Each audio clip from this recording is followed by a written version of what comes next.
Assalamualaikum warahmatullahi wabarakatuh. Kembali lagi di channel Kisah Warganet. Di video kali ini, saya akan membacakan sebuah cerita yang saya dapatkan dari akun Twitternya Bristory. Cerita ini berjudul Susuk. Tak usah lama-lama, kita ke ceritanya.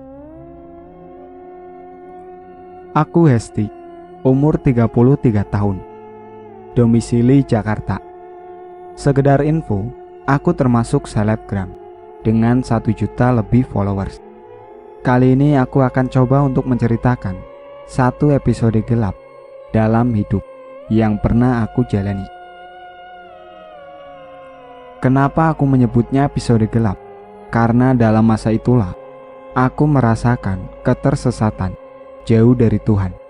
Sama sekali gak pernah ibadah, selalu mengutamakan duniawi. Semua berawal pada tahun 2013. Sedikit penggambaran, sejak sekolah dan kuliah aku sudah berniat dan punya cita-cita untuk jadi pengusaha, ketimbang harus melamar pekerjaan dan jadi karyawan. Almarhum ayah dulu seorang pengusaha sukses.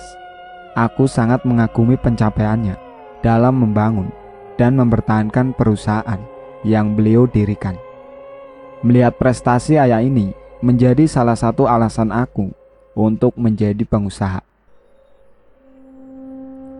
Nah, untuk menuju cita-cita itu, selepas kuliah aku memulai dengan berjualan online kecil-kecilan di marketplace, menjadi supplier dan distributor barang kebutuhan dan perlengkapan wanita seperti pakaian, tas, kalung, gelang, dan lain sebagainya. Aku nggak memproduksi barang-barang jualan, tapi mendapatkannya dari penjual lain ataupun dari pembuatnya langsung.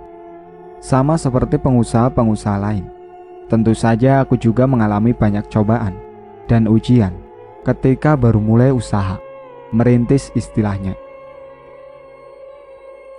Daganganku nggak banyak dilirik orang, jauh dari kata laku banget. Keadaan itu berlangsung lama, sekitar 2 tahun lebih aku mengalaminya.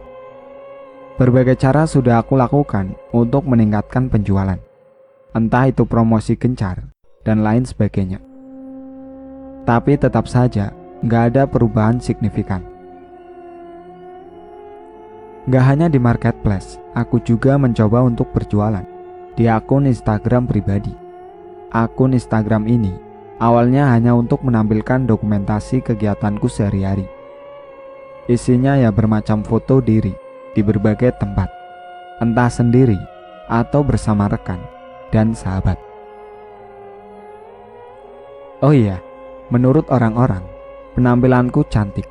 Ditambah aku juga gemar berpakaian modis dan berdandan cantik. Pokoknya, kata orang aku cantik, menarik, dan fotogenik. Jadi, walaupun hanya akun pribadi dokumentasi kegiatan sehari-hari, tapi akun Instagramku sudah memiliki puluhan ribu pengikut. Lumayanlah untuk ukuran aku yang bukan siapa-siapa pada saat itu. Kembali ke kegiatan usahaku. 2 tahun lebih gak ada perkembangan berarti. Penjualan hanya datar-datar saja, gak ada peningkatan. Padahal aku sudah merasa sangat maksimal menjalaninya. Putus asa, hampir. Iya, aku hampir putus asa. Sampai akhirnya tahun 2015, aku bertemu dengan salah satu teman lama. Teman SMA tepatnya. Teman ini bernama Rida. Kami bertemu gak sengaja di salah satu mall di Jakarta Selatan. Tentu saja, dalam pertemuan itu kami lantas melepas kangen dan bercerita apa saja. Sejak lulus SMA kami memang belum pernah ada pertemuan lagi sebelum ini. Rida yang pada masa SMA dulu kelihatan culun, lugu, dan agak dekil, berubah drastis menjadi perempuan cantik, menarik, bergaya modis, dan dengan dandanan mewah. Sama seperti aku, Rida juga waktu itu belum menikah. Tapi ada pencapaian Rida yang membuat aku terkagum-kagum. Rida nggak berkuliah. Setamat SMA dia langsung bekerja sebagai pengusaha. Dan ternyata Rida ini sukses. Bisa dianggap sebagai pengusaha sukses.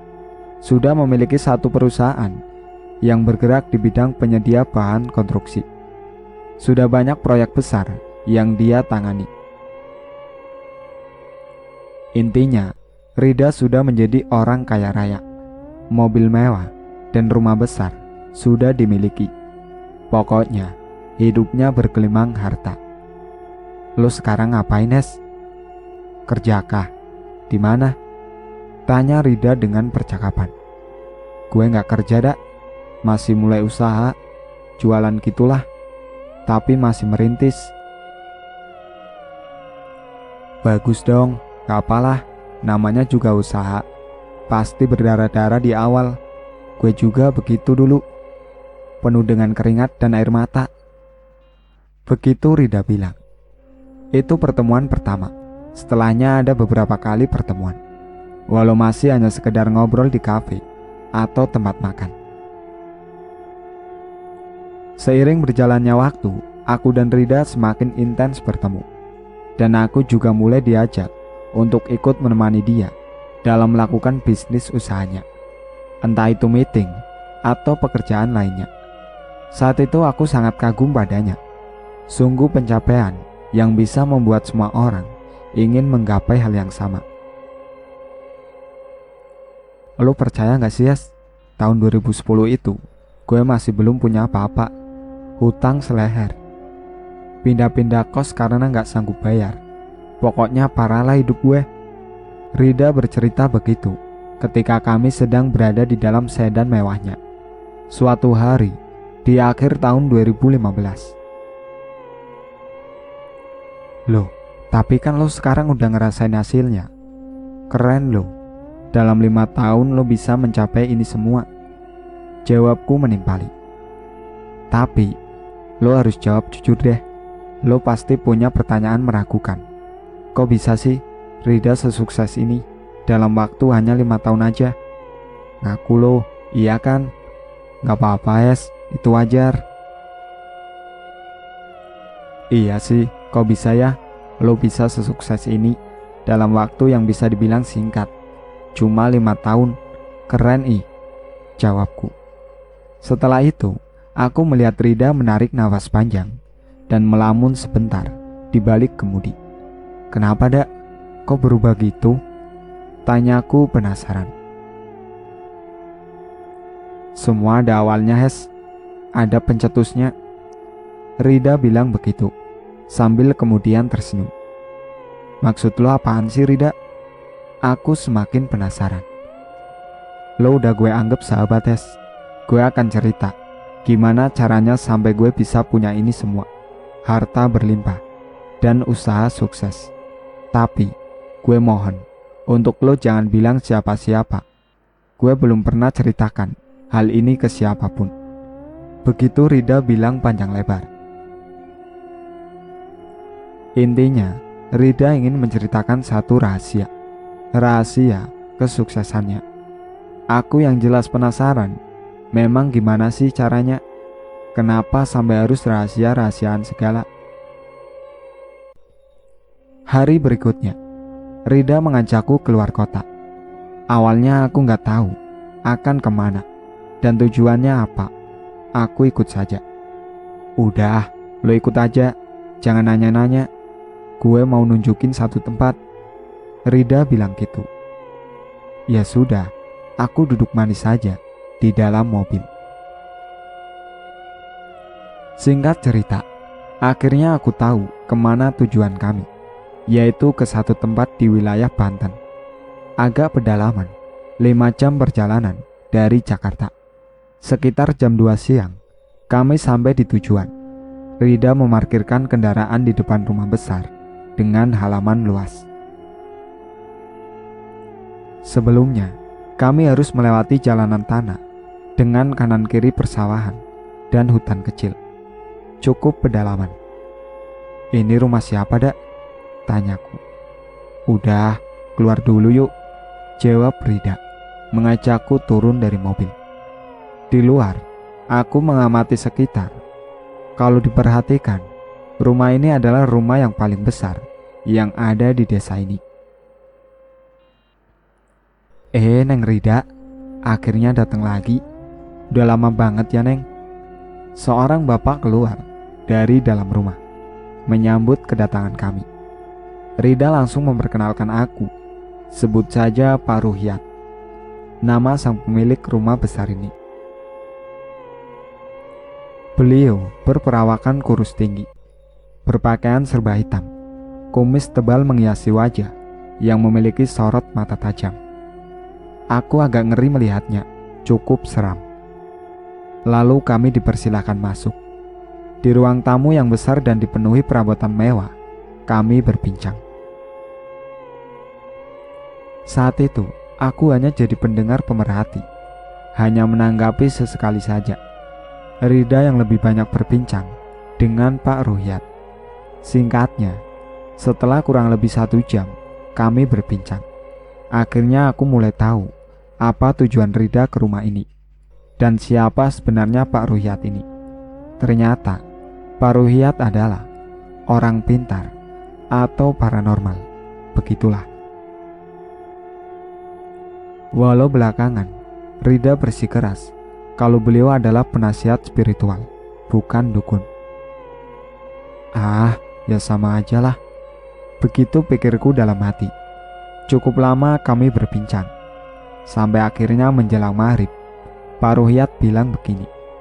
Ya udah, sekarang aja yuk Neng, biar cepat selesai. Maksudnya apa? Mereka mau ngapain? Aku nggak tahu sama sekali. Sesudah mengiyakan, Rida lalu mengikuti langkah Pak Ruhyat untuk masuk ke dalam satu kamar di rumah itu. Mereka masuk kamar gak hanya berdua, tapi didampingi oleh istri Pak Ruhyat yang sepertinya berperan sebagai asisten.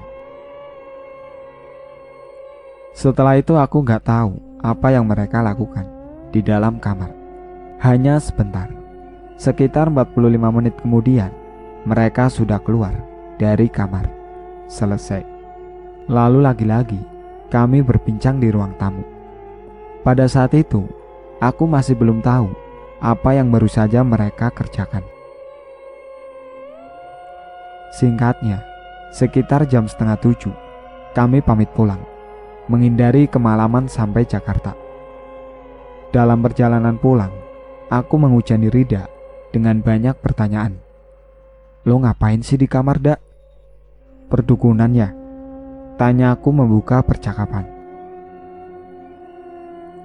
Gue tadi merawat susu, Kes. Memperpanjang masa guna lah intinya, supaya bisa terus mujarab. Jawab Rida.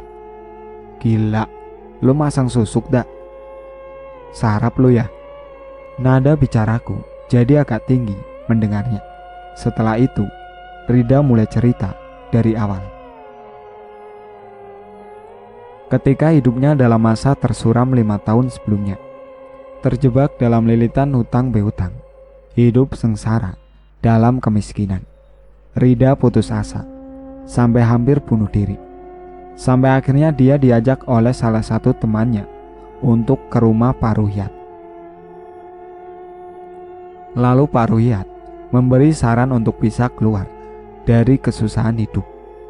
Dia menyarankan untuk memasang susuk untuk kesuksesan usaha. Ini susuk dipasang di muka, es. Fungsinya supaya gue kelihatan menarik oleh lawan jenis maupun rekan kerja. Entahlah, tapi sejak dipasang susuk, hidup gue beranjak membaik. Gue dapat banyak pekerjaan yang sebelumnya gak bisa gue dapat. Semua orang seperti welcome dan sangat tertarik untuk bekerja sama dengan gue. Semuanya lancar, es. Sampai akhirnya hutang gue lunas semua dan jadi seperti gue yang sekarang ini. Begitu Rida bilang. Jadi, sepertinya susuk ini memberi pengaruh besar dalam hidup selama 5 tahun sebelumnya, hingga bisa sukses besar seperti ini. Lo juga kalau mau bisa, es. Kalau mau, biar gue bayarin dulu deh maharnya. Rida bilang begitu. Ketika gue masih melamun setelah mendengar ceritanya. "Enggak ada, makasih, gue gak mau, serem." Aku jawab begitu awalnya. Hari-hari berikutnya aku jalani dengan normal. Lanjut berusaha membangun bisnis jualanku. Sesekali aku dan Rida juga bertemu, walau hanya sekedar ngopi dan berbincang. Jujur, waktu itu aku masih memikirkan tentang susuk yang digunakan Rida. Susuk dengan semua hasil yang dicapai. Yang pada awalnya aku sama sekali gak tertarik. Perlahan pendirianku mulai goyah. Di sini setan mulai masuk ke dalam hati. Aku tergoda ingin memiliki semua hal yang dipunyai Rida. Hingga pada suatu hari aku menelpon Rida. "Dak, gue mau deh kayak lu. Gue mau pasang susuk juga deh." "Oke, Kamis ini kita berangkat ya." Begitu Rida bilang. Ya sudah, sesuai rencana. Pada suatu Kamis, kami datang berkunjung ke rumah Pak Ruhyat lagi. "Pak, Hesti akhirnya mau juga nih dipasang." Begitu Rida bilang. "Ya udah tuh Neng, gak apa-apa. Biar sukses kayak Neng Rida kan. Jadi pengusaha besar di Jakarta." Timpal Pak Ruhyat. Lagi-lagi, singkat cerita, akhirnya aku mengikuti proses dan ritualnya. Aku bersama Pak Ruhyat dan istrinya masuk ke dalam salah satu kamar di rumah besar itu. Kamar ini sungguh agak menyeramkan. Bau kemenyan menyengat pernafasan. Gak ada ventilasi sama sekali. Juga gak ada cahaya masuk. Penerangan hanya bersumber dari benda seperti lilin yang bentuknya aneh. "Neng, nanti Neng gak akan merasakan apa-apa. Tenang aja, prosesnya gak akan lama." Begitu Pak Ruhyat bilang. Benar, beberapa belas detik setelah itu, aku gak ingat apa-apa lagi. Seperti tidur atau pingsan, entahlah. Aku tersadar ketika wajahku sedang diusap oleh tangan Pak Ruhyat. Tangannya dingin karena basah dengan air. "Bangun Neng, udah selesai." Begitu Pak Ruhyat bilang sambil tersenyum. "Udah selesai? Kok gak terasa apa-apa?" Banyak pertanyaan yang ada di kepala. Kami bertiga lalu keluar kamar menuju ruang tamu di mana Rida sedang menunggu. Di situ kami lagi-lagi berbincang. "Dipasangnya satu dulu ya Neng. Kita coba dulu. Manjur gak pakai susuk yang ini?" Pak Ruhyat membuka percakapan. "Nanti kesini lagi ya, kasih tahu hasilnya." Istri Pak Ruhyat menimpali. Aku mengangguk-angguk. Saat itu aku gak tahu susuknya ditanam di mana. Yang pasti di wajah, tapi gak tahu letak pastinya. Pak Ruhyat bilang, khasiatnya adalah setiap orang akan terpesona dan tertarik denganku.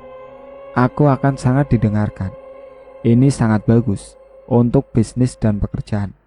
Begitu katanya.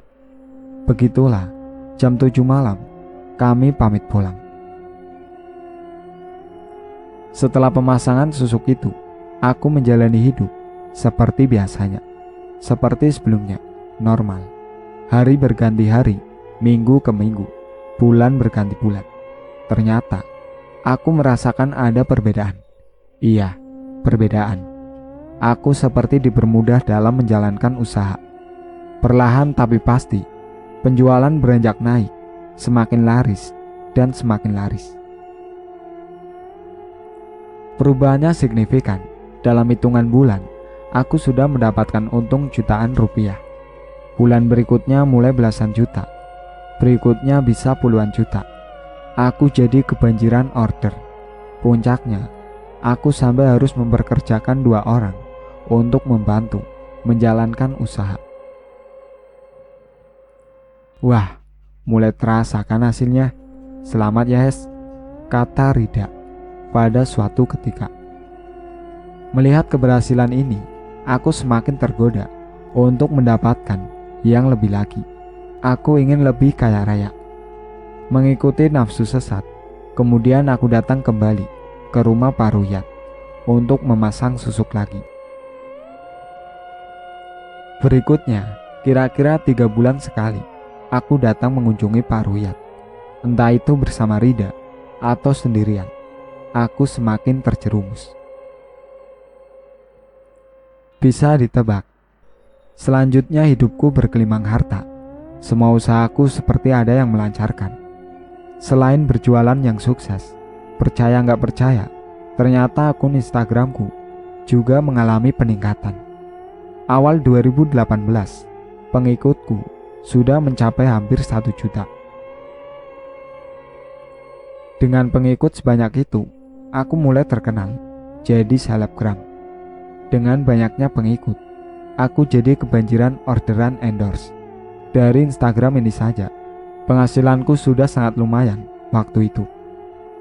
Pokoknya, sejak akhir 2017 sampai pertengahan 2018, hidupku bergelimang harta dan ketenaran. Tapi walaupun begitu, perlahan di dalam lubuk hati, aku merasa ada gundah.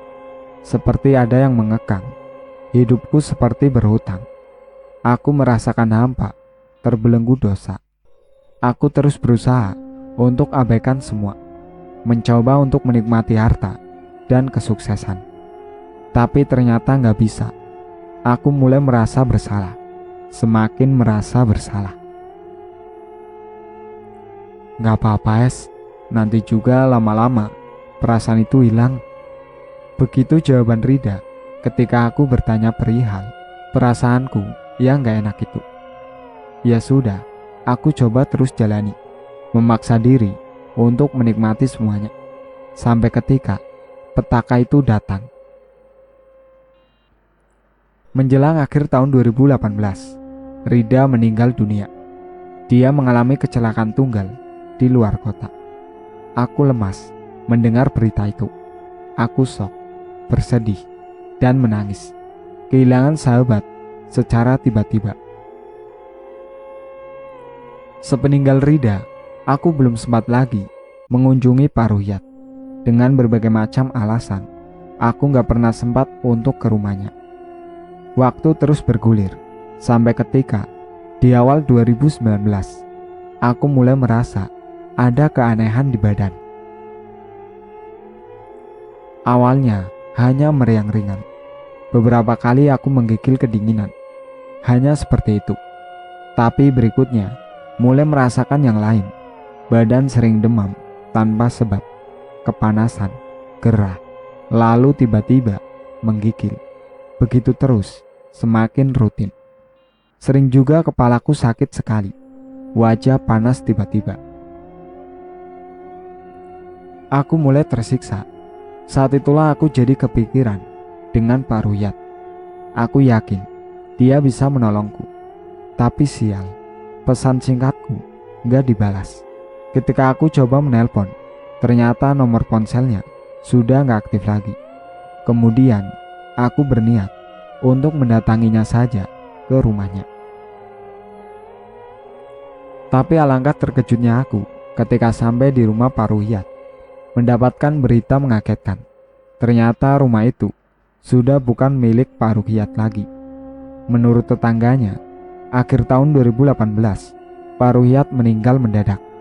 Entah karena apa, sepeninggal Pak Ruyat, istrinya langsung menjual rumah itu dan pindah entah kemana. Aku bingung bukan kepalang, kemana harus pergi untuk menyembuhkan diri. Dalam kendaraan perjalanan pulang, aku menangis sejadi-jadinya, menyesal sedalam-dalamnya. Pikiran buntu, gak tahu apa yang harus dilakukan. Berikutnya, aku makin tersiksa. Sakitnya makin menjadi-jadi. Aku gak tahan, sakit tak terkira. Pekerjaan mulai terbengkalai. Hidup mulai berantakan. Tubuhku semakin kurus, kusam, gak percaya. Aku sakit. Hari-hari aku habiskan menahan sakit sambil terus menangis.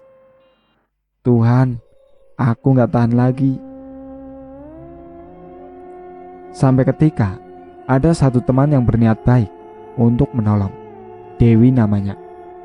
Hes, gue pernah lihat di TV ada orang yang bisa menyembuhkan dan mencabut susuk.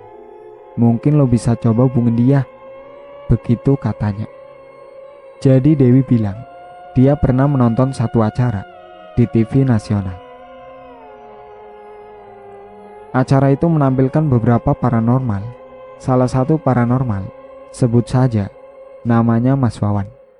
Dewi menyarankan aku untuk menemuinya. Ya sudah, aku belum ada pilihan lain lagi. Kemudian berniat untuk menemuinya. Setelah dengan berbagai cara mencari info, akhirnya aku mendapatkan nomor kontak Mas Wawan. Setelah itu aku berbincang melalui telepon, sedikit membicarakan keluhanku. Hasilnya, Mas Wawan mempersilahkan aku untuk datang menemui di rumahnya di pinggir timur Jakarta. Karena sudah gak tahan dengan siksaan ini, akhirnya aku buru-buru datang menemuinya. Pada suatu siang di hari Sabtu, kami akhirnya bertemu. Di dalam rumah Mas Wawan, di ruangan tengah, aku kembali bercerita semuanya. Dari awal pasang susuk, sampai merasakan siksaan sakitnya. Oh iya, waktu itu ternyata bukan hanya Mas Wawan yang aku temui. Ada satu orang lagi. Ternyata ada Mas Bri juga. Iya, Mas Bri yang kita kenal ini. Mas Bri ternyata teman dari Mas Wawan. Saat itulah pertama kalinya aku bertemu dengan Mas Bri. Oh begitu. Insya Allah kami akan coba membantu. Tapi nanti setelah ini Mbak Esti harus mulai tobat ya. Jangan diulangi lagi. Begitu Mas Wawan bilang. Aku mengiyakan karena sudah gak tahan lagi. Aku ingin sembuh. Nanti Mas Bri yang bakal ambil susuknya ya. Dia bisa juga kok. Lanjut Mas Wawan. Setelah Mas Wawan bilang begitu, aku melihat Mas Bri seperti kebingungan. Entah kenapa.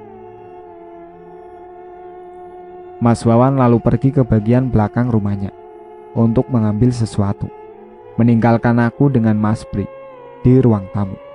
Tapi gak lama setelah itu Mas Wawan muncul kembali dengan membawa nampan lebar keperakan. Yuk kita mulai ya.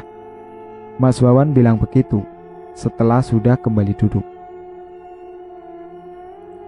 Berikutnya dipandu Mas Wawan, kami mulai membaca doa. Cukup lama, sekitar 10 menit. Dalam proses berdoa ini, aku merasakan kalau wajah berangsur terasa hangat, cenderung panas. Mas, mukaku panas, aku gak tahan. Aku bilang begitu, sambil nyaris menangis.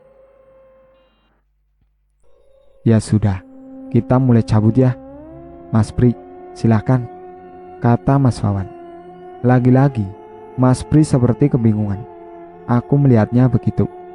Gak apa-apa Mas Bri, ayo tunjuk aja di mana letak susuknya, lalu ambil. Mas Wawan melanjutkan omongan. Kemudian perlahan, Mas Bri mulai mengangkat tangan, lalu jari telunjuknya mulai menyentuh wajahku, tepat di bagian bawah bibir, di atas dagu. Jari telunjuk Mas Bri terasa dingin. Kemudian perlahan, aku merasa sedikit sakit. Rasanya seperti bisul atau jerawat di wajah yang mau pecah.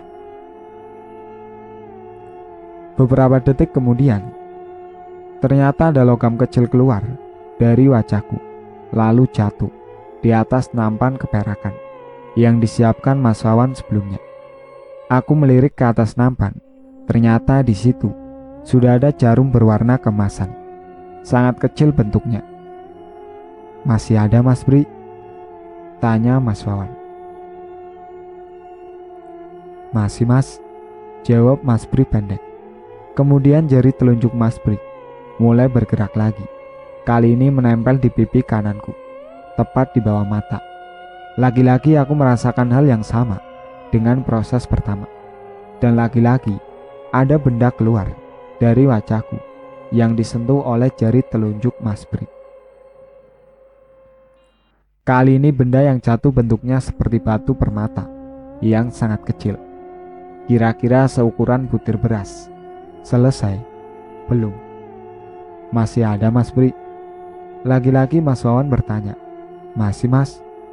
Jawab Mas Bri lagi. Tuhan, ada berapa susuk di wajahku? Aku mulai menangis. Berikutnya, jari telunjuk Mas Bri menyentuh keningku, tepat di tengah-tengahnya. Sama, aku merasa ada sesuatu yang muncul keluar dari dalam wajah. Sakit sekali rasanya. Satu benda lagi jatuh di atas nampan perak. Benda ketiga adalah jarum emas lagi, kecil sekali bentuknya. Sudah habis Mas, gak ada lagi. Mas Bri bilang begitu. Sungguh lega aku mendengarnya. Selanjutnya, wajahku berangsur terasa normal, gak panas lagi. Janji ya Mbak, jangan lagi-lagi. Lebih baik berusaha yang normal-normal aja. Begitu kata Mas Wawan. Iya Mas, saya tobat, gak akan lagi-lagi. Terima kasih Mas, jawabku sambil menangis. Kalau ada apa-apa lagi, bisa menghubungi saya atau Mas Bri. Kapan aja, jangan sungkan. Lanjut Mas Wawan. Selanjutnya, aku pamit pulang. Setelah itu, hari-hari berikutnya aku jalani dengan normal. Aku bertobat. Aku menyesal. Gak akan lagi-lagi aku menempuh jalan sesat. Hidupku jadi jauh lebih tenang. Berusaha untuk dekat dengannya. Beribadah hanya kepadanya. Alhamdulillah, usahaku masih berjalan lancar dan baik-baik saja sampai sekarang. Itulah akhir ceritanya. Sekian dari saya. Wassalamualaikum warahmatullahi wabarakatuh.